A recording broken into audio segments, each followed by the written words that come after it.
ಬಂಡೀಪುರ ವಿಭಾಗದಲ್ಲಿ ಹೊಸ ಆನೆ ಕಾರ್ಯಪಡೆ ರಚನೆ ಮಾಡೋದಾಗಿ ಅರಣ್ಯ ಸಚಿವ ಈಶ್ವರ್ ಬಿ ಖಂಡ್ರೆ ಘೋಷಿಸಿದ್ದಾರೆ.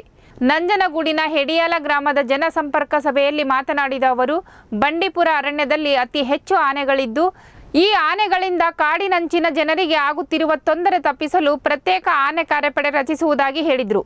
ಇನ್ನು ಈ ಬಾರಿ ಮಳೆಯ ಕೊರತೆ ಆಗಿದ್ದು, ಬೇಸಿಗೆಯಲ್ಲಿ ಕಾಡು ಪ್ರಾಣಿಗಳು ನಾಡಿಗೆ ಬಾರದಂತೆ ತಡೆಯಲು ಕಾಡಿನಲ್ಲಿರುವ ಎಲ್ಲಾ ಕೆರೆಗಳಿಗೆ ಕೊಳವೆ ಬಾವಿಗಳಿಂದ ಸೌರ ಪಂಪ್ ಸೆಟ್ ಮೂಲಕ ನೀರು ಹಾಯಿಸಲು ಸೂಚಿಸಿರುವುದಾಗಿ ತಿಳಿಸಿದರು.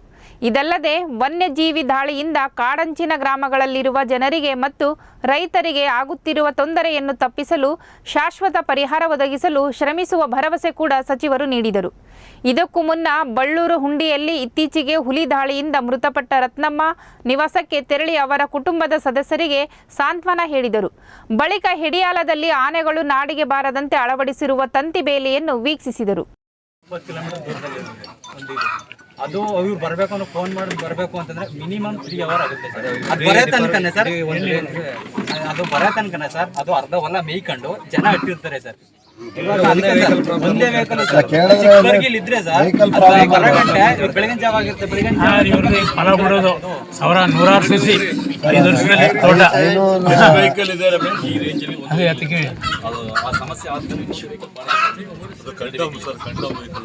ಎರಡು ವೆಹಿಕಲ್ ಇದೆ ನೋಡಿ. ಬಾಡಿಗೆ ತಗೊಂಡಿದ್ದ ವೆಹಿಕಲ್ ಚೆನ್ನಾಗಿರ್ಬೇಕು. ಅದು ಚೆನ್ನಾಗಿ ಇನ್ನೊಂದು ವೆಹಿಕಲ್ ಅಡಿಷನಲ್ ಬೇಕಾದ್ರೂ ತಗೊಳ್ಳಿ, ಪರ್ಮಿಷನ್ ಕೊಡಿಸ್ತಾರೆ ಇಮಿಡಿಯೇಟ್ಲಿ.